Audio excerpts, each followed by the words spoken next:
अस्सलाम वालेकुम स्टूडेंट्स। आज की वीडियो में जो है हम कंटिन्यू करेंगे अपने रीजनिंग क्वेश्चंस जो कि हम कवर कर रहे थे। तो 4 चैप्टर के जो है हमने कवर कर लिए और एक चैप्टर जो है आपका उसमें से रीजनिंग क्वेश्चन आता नहीं है और बाकी के 3 चैप्टर आपके रह गए। इन्वायरमेंटल केमिस्ट्री जो है उनका एटमॉस्फेयर और उसमें से एक और जो है वो वाटर और इसके अलावा एनालिटिकल केमिस्ट्री, ये 3 जो हैं आपके रह गए हैं जो कि कवर करने हैं रीजनिंग क्वेश्चन आज की वीडियो में। और जिस चैप्टर में से क्वेश्चन नहीं आते रीजनिंग, वो है बायोकेमिस्ट्री। अब स्टार्ट करते हैं। तो पहला हमारे पास रीज़न जो है वो क्या है कि कौन सी गैसेस जो है हमारे एटमॉस्फेयर, कौन सी गैसेस जो है वो मिलकर एटमॉस्फेयर बनाती हैं, या किन गैसेस से मिलकर एटमॉस्फेयर बनता है। तो आप देख सकते हैं कि एटमॉस्फेयर जो है वो nitrogen, oxygen, carbon dioxide, water vapour और इनर्ट गैसेस में हमारे पास वो आ जाती हैं सारी हैलोजन वगैरह गैसेस, और इसके अलावा argon, helium, neon, krypton, xenon, ये सारी, और इसके अलावा भी बहुत सारी गैसेस होती हैं जो कि बहुत ज़्यादा कम क्वांटिटी में होती हैं। जैसे ये तो बहुत ही ज़्यादा कम है, लेकिन इससे भी ज़्यादा कम क्वांटिटी में होती हैं, तभी इनको सबको मेंशन करना ज़रूरी नहीं है। तो आपको इस रीज़न में ये मेंशन करना है। उसके बाद नेक्स्ट जो आपके पास रीज़न है एटमॉस्फेयर वाले चैप्टर से रिलेटेड, तो वो क्या है कि एसिड रेन जो है उसका कॉज क्या है, उसकी वजह क्या है कि क्यों एसिड रेन कॉज होती है। सबसे पहले इसको ये समझना है कि एसिड रेन जो है वो कॉज होती है जब रेन वाटर यानी कि जो बारिश का पानी होता है उसके अंदर acidic air pollutants, acidic air pollutants जो हैं जैसे कि सल्फर डाइऑक्साइड या नाइट्रोजन डाइऑक्साइड जो है वो डिज़ोल्व हो जाते हैं, मिक्स हो जाते हैं उसके साथ। तो इसके अंदर हमें अगर हम देखें तो रेन वाटर, जो बारिश का पानी है, उसका पीएच जो है वो 5.6 से 6.0 तक होता है, जो कि स्लाइटली एसिडिक है, यानी कि बहुत ज़्यादा एसिडिक नहीं है।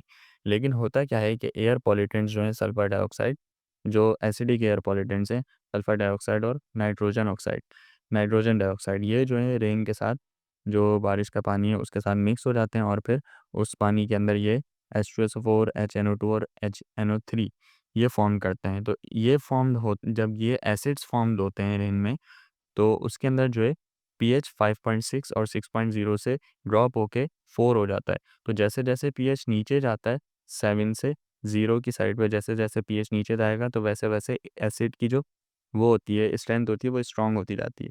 तो जब पीएच नीचे गिरा, अब ये 0 के करीब जा रहा है, 4 हो गया, कम हो गया, और तो फिर इस वजह से जो रेन होती है वो एसिडिक रेन होती है या फिर एसिड रेन होती है, और उसकी वजह ये होती है कॉज़ होने की। इसके बाद नेक्स्ट जो हमारा रीज़न है वो क्या है कि हमें जस्टिफ़ाई करना है कि ग्रीन हाउस इफ़ेक्ट जो है वो ग्लोबल वार्मिंग का बाइस बनती है, तो क्यों बनती है ये बताना है। तो सबसे पहले ये समझिए कि ग्लोबल वार्मिंग क्या होता है। तो ग्लोबल वार्मिंग जो है जब एटमॉस्फेयर के अंदर हीट जो होती है वो इंक्रीज़्ड होती है, तो उसको हम क्या कहते हैं, सिंपली ग्लोबल वार्मिंग। अब ग्रीन हाउस इफ़ेक्ट जो है उसके अंदर क्या होता है कि सन से जो एनर्जी आ रही है, जो सूरज से जो एनर्जी आ रही है अर्थ पे, तो वो एब्ज़ॉर्ब्ड होती है हीट की फॉर्म में। अब वो एब्ज़ॉर्ब्ड हो रही है हीट की फॉर्म में, तो उसके अंदर होता क्या है कि ग्रीन हाउस गैसेस होती हैं कुछ, जैसे N2O, कार्बन डाइऑक्साइड, मीथेन और ओज़ोन। तो ये क्या कर लेती हैं, इस हीट को ये अपने अंदर ट्रैप कर लेती हैं, रोक के रख लेती हैं, वापसी नहीं जाने देती। तो जब हीट रुक जाएगी, वापसी नहीं जाएगी, तो हीट इंक्रीज़ होने लग जाएगी अर्थ के एटमॉस्फेयर में।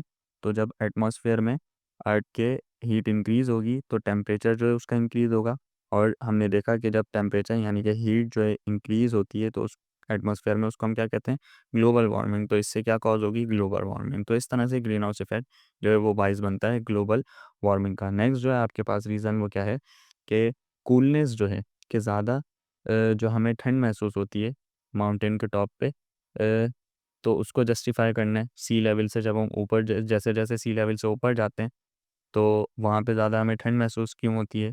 दूसरा इसी का क्वेश्चन क्या बन के आ सकता है कि ये हमें जस्टिफ़ाई करना है, बताना है कि एल्टीट्यूड एल्टीट्यूड में जैसे-जैसे चेंज होता एल्टीट्यूड में जैसे-जैसे चेंज होता है तो टेम्परेचर चेंज क्यों होता है एटमॉस्फेयर का।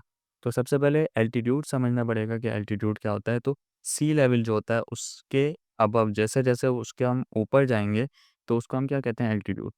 तो वो एल्टीट्यूड हम कहेंगे कि बढ़ रहा है। अब ये आप देख सकते हैं कि ये सी है आपका, तो इसके ऊपर की जो हाइट है, जैसे-जैसे हम इसके ऊपर जाते जाएँगे, तो वो आपका क्या कहलाएगा, एल्टीट्यूड इंक्रीज़्ड हो रहा है। अब जब एल्टीट्यूड इंक्रीज़्ड होता है, तो अर्थ का एटमॉस्फेयर, सिंपली ये फिनोमेना है कि एल्टीट्यूड जैसे इंक्रीज़ होगा, हम सी से दूर जाते जाएँगे तो अर्थ का एटमॉस्फेयर जो है वो क्या होता जाएगा, डिक्रीज़ होता जाएगा उसके एटमॉस्फेयर का टेम्परेचर। तो टेम्परेचर जब डिक्रीज़ होता है, माइनस में आ जाता है या 0 टू 1 ऐसे करके होता है, तो हमें क्या होता है, टेम्परेचर को क्या कहते हैं हम कि वो कोल्डर टेम्परेचर है। तो इस वजह से हम कहते हैं कि टॉप ऑफ माउंटेन पे टेम्परेचर जो है वो कोल्डर है, जबकि वैलीज़ में जो कि सी लेवल के बराबर होती उधर टेम्परेचर वार्मर है। इसके बाद जो हमारा अब नेक्स्ट स्टार्ट हो रहे हैं रीजंस, वो हैं इन्वायरमेंटल केमिस्ट्री, वाटर से रिलेटेड। तो सबसे पहला रीज़न क्या है कि हम जो है वो टेम्परेरी हार्डनेस जो है वाटर की वो किस तरह से दूर कर सकते हैं। तो टेम्परेरी हार्डनेस जो है वाटर की, वो सबसे पहले ये समझना ज़रूरी है कि किस वजह से हो रही है टेम्परेरी हार्डनेस वाटर में। तो वो होती किस वजह से कि कुछ सॉल्ट्स होते हैं जैसे कैल्शियम बाइकार्बोनेट और मैग्नीशियम बाइकार्बोनेट, ये जो हैं बहुत ज़्यादा अमाउंट के अंदर उस वाटर के अंदर डिज़ोल्व हो जाते हैं, मिक्स हो जाते हैं। तो उसको रिमूव करेंगे, तभी इसकी हार्डनेस जो है टेम्परेरी वो ख़त्म होगी। तो इसको रिमूव किस तरह से हम कर सकते हैं, इसके 2 मेथड होते हैं, एक बॉइलिंग वाटर और एक होता है क्लर्क्स मेथड। बॉइलिंग वाटर में हम क्या करते हैं, कैल्शियम बाइकार्बोनेट को हीट करते हैं, जो कि कन्वर्ट हो जाता है कैल्शियम कार्बोनेट के अंदर, और कैल्शियम कार्बोनेट जो है वो इनसॉल्युबल सॉलिड फॉर्म में, जबकि ये इधर जो मिक्स हुआ हुआ था वो लिक्विड फॉर्म में था। तो 2 लिक्विड को हम कैसे बता सकते हैं कि अगर एक हमें सिंपली ट्रांसपेरेंट लिक्विड दे दिया, तो हम कैसे बता सकते हैं कि उसके अंदर वाटर है और उसके साथ सॉल्ट्स हैं, तो हम उसको किस तरह से अलग करेंगे। तो जब सॉल्ट सॉलिड फॉर्म में कन्वर्ट हो जाएगा, तो वो ईज़िली जो है उसमें से रिमूव हो जाएगा। उसके बाद इसकी इक्वेशन जो है वो इस तरह से बनती है। सेकंड जो है क्लर्क मेथड है। क्लर्क मेथड में हम क्या करते हैं कि हम स्लेक लाइम जो कि हमारे पास CaOH2 होता है, उसको ऐड करते हैं मैग्नीशियम कार्बोनेट, मैग्नीशियम बाइकार्बोनेट या फिर कैल्शियम बाइकार्बोनेट के साथ। तो जब ये ऐड होता है, तो स्लेक लाइम करता क्या है कि ये प्रेसिपिटेशन कॉज़ करता है। प्रेसिपिटेशन क्या होते हैं कि इस तरह से छोटे-छोटे डॉट्स की फॉर्म में बहुत सारे ये जमा होना शुरू हो जाते हैं नीचे। ये इस तरह से टेस्ट ट्यूब है। फिर इस टेस्ट ट्यूब में जो सॉल्ट होगा हमारा, वो स्लेक लाइम जब हम ऐड करेंगे, वो ऐसे नीचे बैठता जाएगा, जमा होता जाएगा और सॉलिड फॉर्म में कन्वर्ट होता जाएगा, जबकि हमारा वाटर जो है वो इस तरह से लिक्विड फॉर्म में ही रहेगा। तो फिर ये अलग हो जाएगा, जैसे यहाँ मैग्नीशियम कार्बोनेट, कैल्शियम कार्बोनेट अलग हो गया और वाटर अलग हो गया, और इधर भी कैल्शियम बाइकार्बोनेट में से कैल्शियम कार्बोनेट अलग हो गया और वाटर अलग हो गया। तो सॉल्ट हमारा अलग हो गया और वाटर अलग हो गया। तो इस तरह से रिमूव की जाती है हार्डनेस टेम्परेरी वाटर की। सेकंड जो हमारे पास रीज़न है वो क्या है कि हम यूनिवर्सल सॉल्वेंट जो है वो वाटर को क्यों कहते हैं कि वो यूनिवर्सल सॉल्वेंट है। तो यूनिवर्सल का मतलब क्या होता है कि वर्ल्ड वाइड, सही है। या फिर सबके लिए जो यूज़्ड होता है उसको हम कहते हैं यूनिवर्सल। तो वाटर जो है वो प्रैक्टिकली सारे मिनरल्स को अपने अंदर डिसॉल्व कर सकता है जब हम एक्सपेरिमेंटली इसे देखते हैं। और ये क्यों कर सकते हैं, क्योंकि इसके पास 2 बहुत अच्छी प्रॉपर्टीज़ होती हैं। एक इसका पोलर नेचर होता है, इसकी पोलैरिटी होती है बहुत अच्छी, और दूसरी क्या होती है कि इसकी हाइड्रोजन के साथ बॉन्डिंग की एबिलिटी बहुत अच्छी होती है। तो इसकी वजह से जो है वाटर को हम यूनिवर्सल सॉल्वेंट कहते हैं कि ये सारे मिनरल्स को अपने अंदर डिसॉल्व कर लेता है। उसके बाद नेक्स्ट जो रीज़न है हमारे पास वो क्या है, वो अब जो रीज़न स्टार्ट हो रहे हैं वो हैं एनालिटिकल केमिस्ट्री से रिलेटेड। तो एनालिटिकल केमिस्ट्री में हम पहला रीज़न क्या देखते हैं कि हमें प्रूव करना है कि एनालिटिकल केमिस्ट्री जो है वो उसके अंदर मतलब कहीं न कहीं से सारी केमिस्ट्री के पार्ट्स जो हैं वो एनालिटिकल केमिस्ट्री में कहीं न कहीं से मिलते हैं। तो सबसे पहले एनालिटिकल केमिस्ट्री क्या होती है कि ये डील करती है इंस्ट्रूमेंट्स और मेथड्स के साथ, और उन इंस्ट्रूमेंट और मेथड को हम एनालिटिकल केमिस्ट्री में किस लिए यूज़ करते हैं, एनालिसिस के लिए, ताकि हम सेपरेट कर सकें आपस में उनको, और आइडेंटिफ़ाई कर सकें किसी चीज़ को और क्वांटिफ़ाई कर सकें, उनकी क्वांटिटी देख सकें। अब ऑर्गेनिक केमिस्ट्री हम बारी-बारी देखेंगे कि केमिस्ट्री किस तरह से एनालिटिकल केमिस्ट्री सारी केमिस्ट्री में अप्लाई होती है। तो ऑर्गेनिक केमिस्ट्री में हम ऑर्गेनिक कंपाउंड की एनालिसिस करते हैं, इनऑर्गेनिक में इनऑर्गेनिक कंपाउंड के करते हैं। फिज़िकल केमिस्ट्री के अंदर हम रिएक्शन के जो मैकेनिज़्म होते हैं उनकी एनालिसिस करते हैं, यानी कि उसके अंदर सेपरेट, आइडेंटिफ़ाई, क्वांटिफ़ाई, इन ये सारी चीज़ें करते हैं। बायोकेमिस्ट्री में हम बायोमॉलिक्यूल्स की एनालाइज़िंग करते हैं, एनालिसिस करते हैं, और एनवायरमेंटल केमिस्ट्री में हम वाटर या फिर एयर क्वालिटी की एनालिसिस करते हैं। अब इस तरह से और भी केमिस्ट्री की ब्रांचेज़ हैं, तो उसमें एनालिटिकल केमिस्ट्री अप्लाई होती है, लेकिन हमें जो है रीज़न शॉर्ट क्वेश्चन होता है, तो हमें थोड़ा बहुत ही लिखना होता है।